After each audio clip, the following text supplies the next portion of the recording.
RICT ടെക്കിൻ്റെ മറ്റൊരു വീഡിയോയിലേക്ക് സ്വാഗതം. ഇന്നത്തെ ദിവസം നമ്മൾ ഡിസ്കസ് ചെയ്യാൻ പോകുന്നത് ഒരു ഫ്രോസ്റ്റ് ഫ്രീ റെഫ്രിജറേറ്ററിൻ്റെ bimetal thermo, defrost heater, thermo fuse ഈ 3 കമ്പോണൻറ്റിനെ പറ്റിയാണ്. അപ്പോൾ നേരത്തെ ഫ്രോസ്റ്റ് ഫ്രീ റെഫ്രിജറേറ്ററിൻ്റെ മറ്റൊരു വീഡിയോ ചെയ്തിരുന്നു. അപ്പോൾ അതിലൊരു ഡീഫ്രോസ്റ്റ് ഹീറ്ററുണ്ട്. കൂടാതെ അതിൻ്റെ ടെമ്പറേച്ചർ കൺട്രോൾ ചെയ്യാൻ വേണ്ടിയിട്ട് ഒരു ബൈമെറ്റൽ തെർമോ ഉണ്ട്, ഒരു പ്രൊട്ടക്ഷന് വേണ്ടിയിട്ട് തെർമോ ഫ്യൂസും ഉണ്ട്. അപ്പോൾ ഇത് മൂന്നും എങ്ങനെയാണ് ഐഡൻറ്റിഫൈ ചെയ്യുന്നത്, എങ്ങനെയാണ് ചെക്ക് ചെയ്യുന്നത്, ഈ കാര്യങ്ങളാണ് ഇന്നത്തെ വീഡിയോയിലൂടെ ഞാൻ ഉദ്ദേശിക്കുന്നത്. അപ്പോൾ ഏറ്റവും ആദ്യം നമുക്ക് ചെക്ക് ചെയ്യേണ്ടത് ബൈമെറ്റൽ തെർമോ ആണ്. അപ്പോൾ ഈ കാണിച്ചിരിക്കുന്ന കമ്പോണൻ്റിനെയാണ് ബൈമെറ്റൽ തെർമോ എന്ന് പറയുന്നത്. അപ്പോൾ ഇതിൻ്റെ പ്രധാനപ്പെട്ട ഫങ്ഷൻ എന്ന് പറയുന്നത് ഡീഫ്രോസ്റ്റ് ഹീറ്ററിൻ്റെ ടെമ്പറേച്ചർ ഒരു നിശ്ചിത ലെവലിന് താഴെ നിർത്തുക എന്നതാണ്. അതായത് ഈ ബൈമെറ്റൽ തെർമോ 15 ഡിഗ്രി സെൽഷ്യസിന് മുകളിൽ ഡീഫ്രോസ്റ്റ് ഹീറ്ററിൻ്റെ ടെമ്പറേച്ചർ വരുമ്പോൾ അപ്പോൾ തന്നെ ഇത് ഡിസ്കണക്റ്റ് ആവുന്നു. അതായത് ഡീഫ്രോസ്റ്റ് സൈക്കിൾ നടക്കുന്ന സമയത്ത് 15 ഡിഗ്രി സെൽഷ്യസ് ടെമ്പറേച്ചർ കൂടുമ്പോൾ തന്നെ ഡീഫ്രോസ്റ്റ് ഹീറ്ററിൻ്റെ പ്രവർത്തനം നിർത്തുന്നു. അതാണ് ഈ ബൈമെറ്റൽ തെർമോയുടെ ഫങ്ഷൻ. അപ്പോൾ ഇതിൻ്റെ ഉള്ളിലാണ് ഈ ബൈമെറ്റൽ തെർമോ ഉള്ളത്. ഇപ്പോൾ ബൈമെറ്റൽ എന്ന് പറഞ്ഞാൽ 2 മെറ്റൽ വെച്ചിട്ടുണ്ടാക്കിയിട്ടുള്ള ഒരു സ്ട്രിപ്പാണ്. അപ്പോൾ അത് നമ്മൾ ചൂടാക്കുന്ന സമയത്ത് അതിൻ്റെ ഡിഫ്ലക്ഷൻ, അതിൻ്റെ വളവ് എന്ന് പറയുന്നത് ഏതെങ്കിലും ഒരു സൈഡിലേക്കായിരിക്കും. ആ തത്വം വെച്ചിട്ടാണ് ഈ ബൈമെറ്റൽ തെർമോ വർക്ക് ചെയ്യുന്നത്. അങ്ങനെ 2 മെറ്റൽ ഉപയോഗിച്ച് ഉണ്ടാക്കിയത് എന്നർത്ഥം വരുന്നത് കൊണ്ടാണ് അതിനെ ബൈമെറ്റൽ തെർമോ എന്ന് പറയുന്നത്. അപ്പോൾ ഇതിനകത്ത് മോയ്സ്ചറിൻ്റെയും വെള്ളത്തിൻ്റെയും മറ്റു പ്രശ്നങ്ങൾ ഉണ്ടാകാതിരിക്കാൻ വേണ്ടി ഇതുപോലൊരു സീൽഡ് പാക്കേജിലായിരിക്കും വരിക. അപ്പോൾ ഇത് ഡീഫ്രോസ്റ്റ് ഹീറ്ററിൻ്റെ അടുത്ത് തന്നെയായിരിക്കും ഫ്രിഡ്ജിൻ്റെ അകത്ത് കാണുക. അപ്പോൾ ഇത് നമ്മൾ ചെക്ക് ചെയ്യാൻ വേണ്ടിയിട്ട് ഡിജിറ്റൽ ക്ലാമീറ്റർ എടുത്തു. അതിൽ കണ്ടിന്യൂറ്റി മോഡിൽ ഫങ്ഷൻ ഇട്ടിട്ടുണ്ട്. അതിനുശേഷം പ്രോബുകൾ നമ്മൾ ചെക്ക് ചെയ്ത് നോക്കി. ഇനി ഈ 2 വയറിൽ കണ്ടിന്യൂറ്റി ഉണ്ടോ എന്ന് നോക്കുക.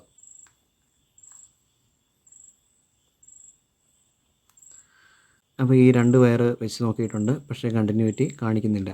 അതിൻ്റെ കാരണമെന്ന് പറഞ്ഞാൽ ഇപ്പോൾ ഈ റൂമിലെ ടെമ്പറേച്ചർ ഏകദേശം ഒരു 23 ഡിഗ്രി സെൽഷ്യസ് ആണ്. അപ്പോൾ 15 ഡിഗ്രി സെൽഷ്യസ് ആകുമ്പോഴാണ് ബൈമെറ്റൽ തെർമോ കട്ട് ഓഫ് ആകുന്നത്. അപ്പോൾ ഈ ബൈമെറ്റൽ തെർമോ കട്ട് ഓഫ് പൊസിഷനിലാണ് ഇരിക്കുന്നത്. ഇനി ഇത് എപ്പോഴാണ് കണ്ടിന്യൂറ്റി കാണിക്കുന്നതെന്ന് പറയാം. ഒരു ഫ്രിഡ്ജിൻ്റെ ഫ്രീസറിലെ ഏറ്റവും മിനിമം ടെമ്പറേച്ചർ എന്ന് പറഞ്ഞാൽ -23 ഡിഗ്രി സെൽഷ്യസ് ആണ്. അപ്പോൾ 8 മണിക്കൂർ കഴിയുന്ന സമയത്ത് ഇവാപ്പറേറ്ററിലെല്ലാം ഐസ് പിടിക്കാൻ തുടങ്ങും. ആ സമയത്താണ് ഈ ബൈമെറ്റൽ തെർമോ കണ്ടിന്യൂറ്റി കാണിക്കുക. അപ്പോൾ ബൈമെറ്റൽ തെർമോ കണ്ടിന്യൂറ്റി കാണിച്ചാൽ മാത്രമേ ഡീഫ്രോസ്റ്റ് ഹീറ്റർ വർക്ക് ചെയ്യുള്ളൂ.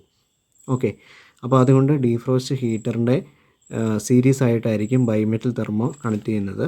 അത് ടൈമറിൻ്റെ 2 എന്ന് പറയുന്ന കണക്ഷനിൽ നിന്നായിരിക്കും കണക്ട് ചെയ്യുന്നത്.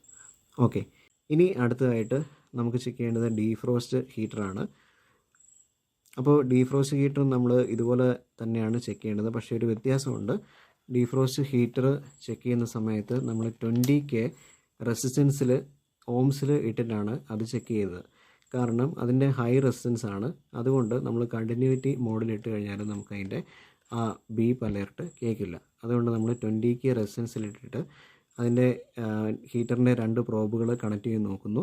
കണ്ടിന്യൂറ്റി കാണിക്കുന്നുണ്ടെങ്കിൽ ഇവിടെ അതിൻ്റെ റെസിസ്റ്റൻസ് വാല്യൂ എഴുതി കാണിക്കും. കണ്ടിന്യൂറ്റി കാണിക്കുന്നില്ലെങ്കിൽ അതിൻ്റെ അർത്ഥം ആ ഹീറ്റിംഗ് കോയിൽ ഡിഫക്റ്റീവ് ആണ് എന്നതാണ്. ഇനി അത് നമ്മൾ ഒരു AC സപ്ലൈയോട് കണക്ട് ചെയ്യുക. ഒരു 2 സെക്കൻഡ് നേരത്തെ തന്നെ അത് ജസ്റ്റ് ഒന്ന് ഓണാക്കുക. അതിനുശേഷം നമ്മൾ തൊട്ട് നോക്കുകയാണെങ്കിൽ നല്ലപോലെ ഹീറ്റ് ഉണ്ടാവും. അങ്ങനെയാണ് നമ്മൾ ആ ഡീഫ്രോസ്റ്റ് ഹീറ്റർ ചെക്ക് ചെയ്യുന്നത്. ഇനി അടുത്തത് 3ാമത്തെ കമ്പോണൻ്റാണ്. ഇതിനെ നമ്മൾ തെർമോ ഫ്യൂസ് എന്നാണ് പറയുന്നത്. അപ്പോൾ ഇതാണ് തെർമോ ഫ്യൂസ് എന്ന് പറയുന്ന കമ്പോണൻ്റ്. അപ്പോൾ ഇതിൻ്റെ പ്രധാനപ്പെട്ട ഫങ്ഷൻ എന്ന് പറയുന്നത് ഏതെങ്കിലും കാരണവശാൽ ബൈമെറ്റൽ തെർമോ വർക്ക് ചെയ്യാതെ ഇരിക്കുകയാണെങ്കിൽ അത് ഡീഫ്രോസ്റ്റ് ഹീറ്റർ കണ്ടിന്യൂസ് ആയിട്ട് വർക്ക് ചെയ്യുന്നതിന് കാരണമാകും. അപ്പോൾ ഡീഫ്രോസ്റ്റ് ഹീറ്റർ നമ്മൾ 2 സെക്കൻഡ് കുത്തിയിടുമ്പോൾ തന്നെ അത് അത്യാവശ്യം നല്ല ടെമ്പറേച്ചർ ആവും. ഏകദേശം 60 ഡിഗ്രി സെൽഷ്യസ് വരെ ടെമ്പറേച്ചർ വരാറുണ്ട്. അപ്പോൾ അത് നമ്മൾ കൺട്രോൾ ഇല്ലാതെ കുത്തിയിട്ട് കഴിഞ്ഞാൽ കുറച്ച് കഴിയുമ്പോൾ ഇത് നല്ലപോലെ ഹീറ്റാവും. അങ്ങനെ ഹീറ്റായി ഫ്രിഡ്ജിനുള്ളിലെ പ്ലാസ്റ്റിക് പാർട്സിനുമൊക്കെ ഡാമേജ് വരാനുള്ള സാധ്യതയുണ്ട്. അപ്പോൾ അങ്ങനെയുള്ള അവസരത്തിൽ ഈ ഡീഫ്രോസ്റ്റ് ഹീറ്റർ കട്ട് ഓഫ് ആകാൻ വേണ്ടി അതിന് സീരീസ് ആയിട്ട് കൊടുക്കുന്ന ഈ കമ്പോണൻ്റാണ് തെർമോ ഫ്യൂസ് എന്ന് പറയുന്നത്.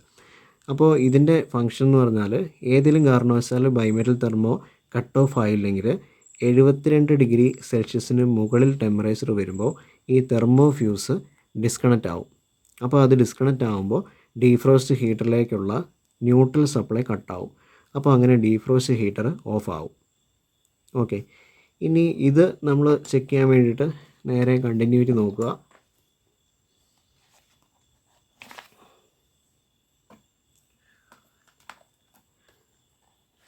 അപ്പോൾ ക്ലാം മീറ്ററിൻ്റെ അകത്ത് കണ്ടിന്യൂറ്റി മോഡ് ഇടുന്നു.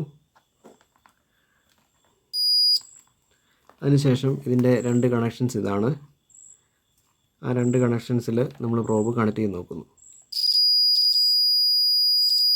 ഓക്കെ, അപ്പോൾ സൗണ്ട് കേൾക്കുന്നുണ്ട്, അതിനർത്ഥം ഇത് കണ്ടിന്യൂറ്റി കാണിക്കുന്നുണ്ട് എന്നാണ്. ഇനി ഇത് കട്ട് ഓഫ് ആകുന്നത് ഈ ഡീഫ്രോസ്റ്റ് ഹീറ്ററിൻ്റെ ടെമ്പറേച്ചർ 72 ഡിഗ്രി സെൽഷ്യസിന് മുകളിൽ വരുമ്പോഴാണ് ഇത് കട്ട് ഓഫ് ആകുന്നത്. അപ്പോൾ ഇതിൻ്റെ ഉള്ളിലെ ഒരു ചെറിയൊരു കമ്പോണൻ്റാണ് ഈ തെർമോഫ്യൂസ് എന്ന് പറയുന്നത്. ഇത് അതിൻ്റെ പുറത്തൂടെയുള്ളൊരു കോട്ടിംഗ് ആണ്, ഒരു പ്ലാസ്റ്റിക്കിൻ്റെ ഒരു കോട്ടിംഗ് ആണ്. കാരണം ഈർപ്പവും വെള്ളമൊന്നും ഉള്ളിൽ കയറാതിരിക്കാൻ വേണ്ടിയുള്ള കോട്ടിംഗ് ആണ്. ഓക്കെ, അപ്പോൾ ഈ വീഡിയോ എല്ലാവർക്കും മനസ്സിലായെന്ന് വിചാരിക്കുന്നു. ഇതിനെക്കുറിച്ച് എന്തെങ്കിലുമൊക്കെ ഡൗട്ട്സ് ഉണ്ടെങ്കിൽ കമൻറ്റിൽ മെൻഷൻ ചെയ്യുക. കൂടാതെ ഈ ചാനൽ സബ്സ്ക്രൈബ് ചെയ്യുക.